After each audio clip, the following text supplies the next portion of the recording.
Hello guys, today we will be continuing our series on the Caro-Kann defense, and the variation that we will discuss today is called the fantasy variation of the Caro-Kann.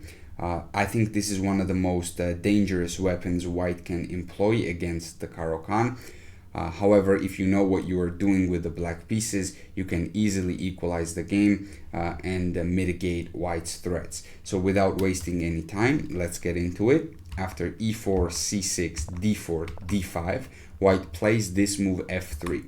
The idea of f3 is that if we capture on the e4 square, so if d takes e4, white wants to open up, white wants to recapture, and white wants to open up the f file, put the knight on f3, bishop on c4, and then after castles, the rook on f1 will also join in the attack, and there will be major threats on the f file.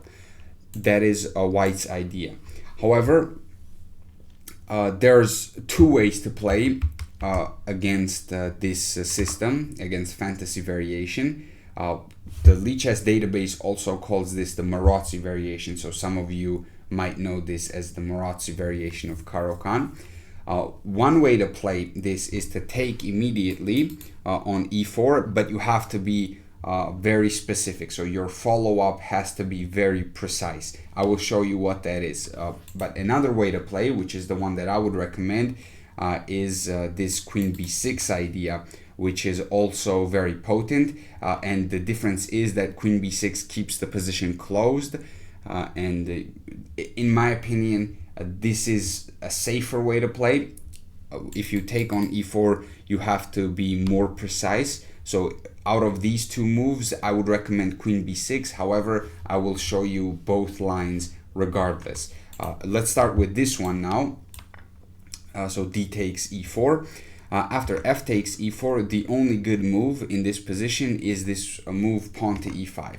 And the idea of pawn to e5 is that we are opening up both our bishops and we're also challenging white's center. If white captures the pawn, obviously that's bad for white because we take the queen on d1 and the white cannot castle anymore, and we will easily win back the pawn on e5. So white doesn't do that. Of course, white goes knight to f3, continues developing. Here we pin the knight, we go bishop to g4, and in this position there are two main moves. I will discuss the most played move and then I will come back to the second move. So the most played move is this move bishop to c4, which immediately targets f7. Now you have to be very precise here. There's only one good move in this position, and that is knight to d7. If you play knight to f6, you already lose pretty much, because after bishop takes f7, king takes f7, knight e5 check, let's say king here, and now knight takes g4. White wins back the piece, and white has more space, and white has better development, better king. Everything is better in white's position pretty much. So that is not something we want to do.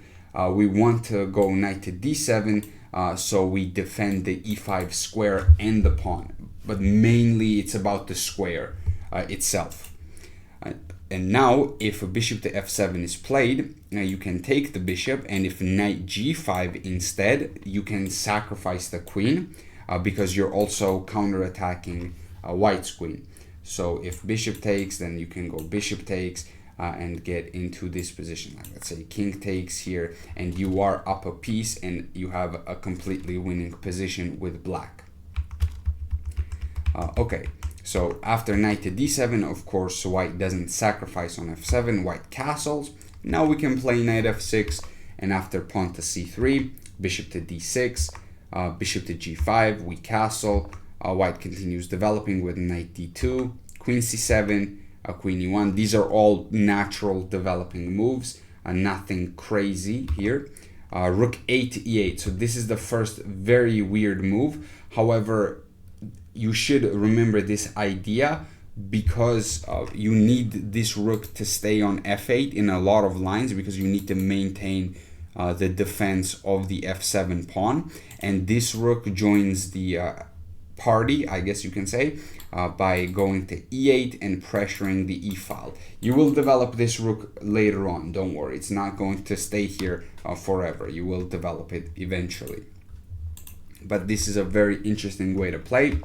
After queen h4, attacking, putting more pressure on the bishop, I should say. We go bishop h5, rook a to e1.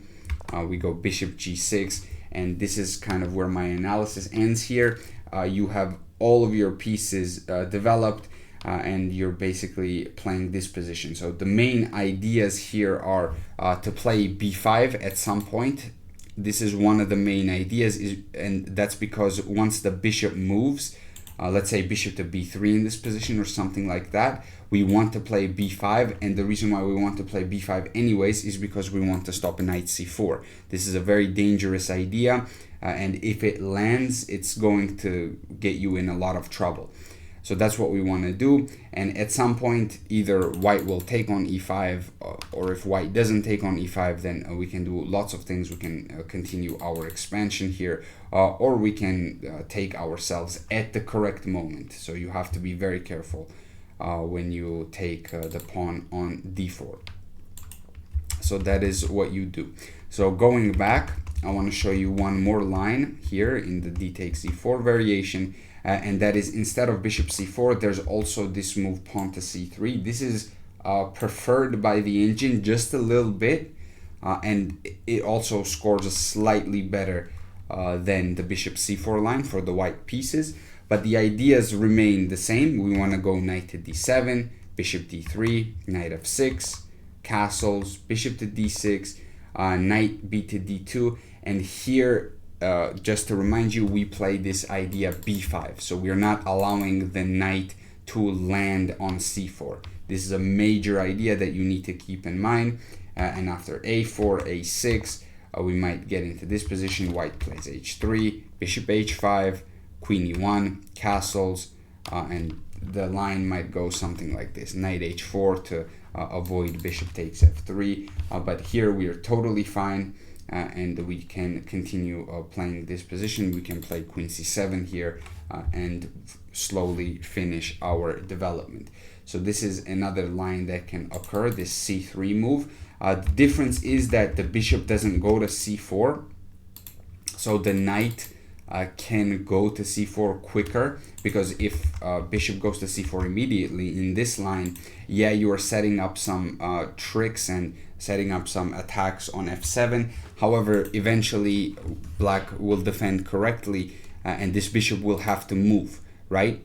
So the knight lands on c4. But if pawn to c3 is played and then bishop d3, now this idea can be executed quicker, so we need to take some countermeasures into account. So we need to play b5 in order to stop knight c4. So that is the open variation of the fantasy, meaning takes and takes. However, we can keep the position a bit more closed instead. And let me just open up a new chapter here, and we get the same position. We can play this move queen to b6, and this move scores quite well for black. And after queen to b6, the best move is knight to c3, just developing. We go e6, and white's best move here is actually pawn to a3. Now the reason why pawn to a3 is such a good move is because white wants to move this bishop, right? If white moves this bishop, we can take the pawn on b2. But with a3, let's say we play, let me just make a random move. Let me just go knight d7. We cannot take the pawn on b2 because now there is knight a4, which traps our queen, and we are in a completely lost position, of course, because our queen is trapped. So this pawn to a3 is a very strong move. It stops queen takes b2. But here we play knight to f6, continuing our journey with the knight. And here white plays e5. So white advances the pawn to e5, and we go knight f to d7. And here the ideas are very similar to the advanced variation of the Caro-Kann. White plays f4, we play c5, and then knight to f3. And here you have to be slightly precise the line that I would recommend here is actually taking on d4 right away, and after knight takes d4 going for bishop c5. And there's an interesting trap, not really a trap, but yeah, it is kind of a trap. Let me show you what I'm talking about, but it's more like a positional trap. So after knight a4, this looks bad for black, but we have queen a5 check, and there's two ways to deal with this queen a5 move. One is c3 and another one is knight back to c3. Knight back to c3 looks less natural, but this is actually the best move. If pawn to c3 is played here, we can take, white takes, knight c6, queen goes back, and we can play b5. And the only move in this position, this looks totally lost for white because the knight is trapped, right? But there's only one continuation here, which is good for white, and that's knight c5, knight takes, and then b4, so winning the piece back. And after queen a4, takes. The computer says this is equal. I prefer this for black, just structurally speaking. However, if you know what you're doing with white in this position, it might be dangerous, but I do like black's position here. So keep this line in mind. So after queen a5 check, so the knight goes back to c3, and then we take, queen takes, knight c6, just to win time. I know usually you don't want to trade bishops for knights, especially when it's like a good bishop, but here we want to win time. So we play knight c6, we castle quickly, and we play f6. So everything is about winning time. Takes, knight takes, and we have a very active position here. White also just castles. And then we go bishop d7, queen b6, giving a check here, pressuring b2 again, and we have a very active position. Let me just make sure there is nothing else I want to say here. I think that's about it. Yeah, that's the fantasy variation of the Caro-Kann. This video is going to be shorter than the other ones because there is less to talk about, because advanced variation and even the exchange variation has more details, and it is more, it's the main line, so by definition it's going to have more deviations, right? Because when we play a sideline, we are already giving away a certain advantage, right? We're not playing the most precise move, so there's going to be less continuations there. So this one's going to be a bit shorter, and the next video that I'm going to upload is going to be the endgame variation, so stay tuned for that. I'm actually probably going to do it today. I hope you enjoyed the series, and if you could like and subscribe, that would really help the channel. We're trying to grow over here, and I would like you to be part of that journey. So anyways, I will see you in the next video, and have a great day.